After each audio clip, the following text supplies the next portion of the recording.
Today, we're going to be learning about American whiskeys. Now, if you're wondering what makes American whiskey different than other whiskeys, we'll be talking a little bit about that. But just in a general sense, what you should know is that whiskey is a very broad spectrum term that's essentially applied to any grain alcohol. And there are certain stipulations around the formation and the manufacture of those grain alcohols. But the primary ingredients usually tend to be wheat, corn, sometimes malted barley, rye, things like this that they use to make the mash and distill the alcohol from these grain mashes. Now, obviously, they make whiskey all around the world, and depending on what part of the world it comes from is going to dictate the type of whiskey it is, which is pretty self-explanatory. You've got Japanese whiskeys, Canadian whiskeys, Irish whiskeys, and of course Scotches, which are whiskeys from Scotland that have their own sort of unique variations in how they manufacture these whiskeys. Well, the same is true in America. In America, we have a couple different varieties of whiskey that are popular, so I wanted to explain those to people in case anyone out there was curious to know more about this or just was confused about what is a bourbon versus a Tennessee whiskey versus something like a moonshine. So I have a couple examples, just bottles we can look at. This is some of the higher quality, high proof stuff that we're looking at. And I want to start actually over here though with this one. This is a bourbon whiskey. This is Wild Turkey's rare breed. This is a high proof bourbon whiskey, and I wanted to start with a bourbon because that's the most popular, kind of most classic American whiskey that people tend to think about when they think about American whiskeys. Bourbon is most notably known for being from Kentucky. In fact, there's actually a region in Kentucky called Bourbon County. It's a county. Many people believe that's where the name bourbon came from, because that was a popular territory for the manufacturing of whiskey. Although there's, like with anything with old terms, there's never really a clear sign. Some people have actually linked it to Bourbon Street in New Orleans and claimed that's where the name came from. But regardless, there's a Bourbon County in Kentucky, and Kentucky is known for making bourbon. Now, a contrary an idea that's incorrect that a lot of people have about bourbon is that it has to come from Kentucky. That's not exactly true, or I should say it isn't true. Bourbons can come from anywhere in the United States as long as they meet a certain series of criteria. So first and foremost, bourbons have to be made in the United States of America. So in the same way that scotches have to come from Scotland in order to qualify as scotch, bourbon has to come from America in order to qualify as bourbon, okay? Other than that, the main thing is the ratio of corn to grain. If you remember American history and learning about the Mayflower and the Pilgrims coming over and interacting with Native Americans, one of the things that they discovered and that became very popular was corn, because America's had a long history of growing corn. The Native Americans, long before white settlers came here, were working with corn and using it, and so it became a very useful grain to create sour mashes for whiskey formation, and particularly bourbon. So one of the characteristics of bourbon, the most notable characteristic, is that it has to have a higher corn to grain or corn to wheat ratio, or corn to grain ratio, although technically corn is a grain, so that's kind of confusing, but essentially it has to be at least 51% corn. And that's one of the things that gives bourbon its unique sweetness, that makes it a little bit sweeter than some of the other whiskeys, like for example Scotch, which tends to be smokier because it comes from some different grains that they use and some different techniques. Not going to get into that.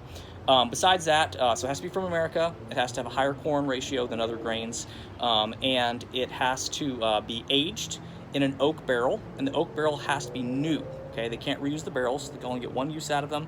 And I believe the last time I checked, I think it still stands. It has to be aged for at least 2 years, which is that'd be considered a very new bourbon. Most places age it longer, and of course, typically the longer it's in a barrel, the more robust the flavor is going to be, and that's going to give it some of the coloring that it gets, and that's going to give it that woody undertone that makes bourbon have that unique flavor.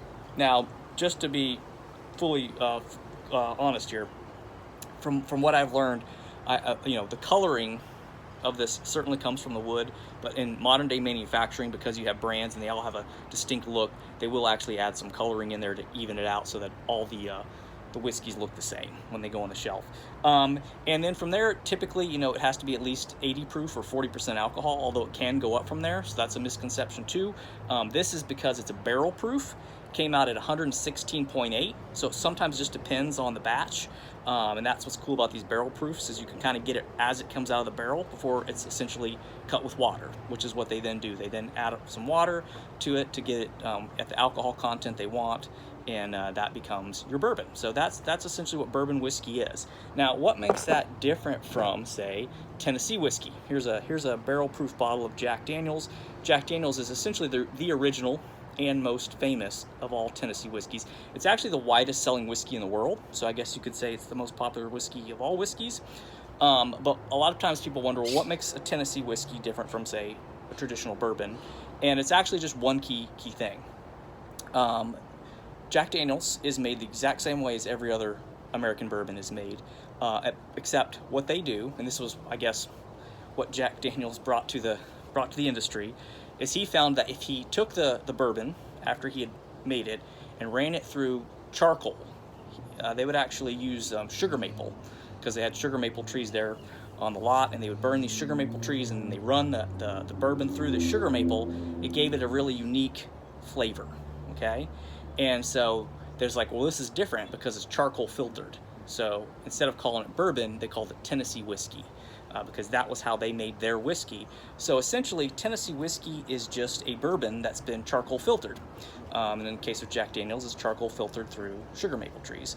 There are now other Tennessee whiskey brands out there other than just Jack Daniels. They just essentially use that same process of charcoal filtering. And even Jack Daniels has some different variations in their whiskeys. For example, their Gentleman Jack, which is a little bit of a higher tier whiskey, they double filter it through charcoal to give it a little bit even more of a distinct taste. This one is barrel proof, and this one came out at 100 no, that's a date. Where's the barrel proof on this one? I don't know. 128.8 proof. So again, very high barrel proof coming out of the barrel. Again, a traditional Jack Daniels would be taking this whiskey, blending it a lot of times with other barrels of whiskey, so it's not coming out of just a single barrel, and then cutting it with water to get it to that 80 proof, which is the standard base. I think Jack Daniels are 8 years in the barrel, if I remember correctly. Lastly, we have Moonshine, which, to use that term even now, is a little bit disingenuous, because Moonshine was technically kind of a slang term that was applied to illegally manufactured grain alcohols. They're called Moonshine because they were making them at night under the guise of, secret tents and things out in the woods, under the radar of the federal government, because it was either illegal to manufacture it during Prohibition, or after Prohibition, everything had to be certified through the federal government, bottled and bonded and all that stuff. But a lot of these guys continued to make it and sell it and distribute it without governmental approval, therefore it was still illegal.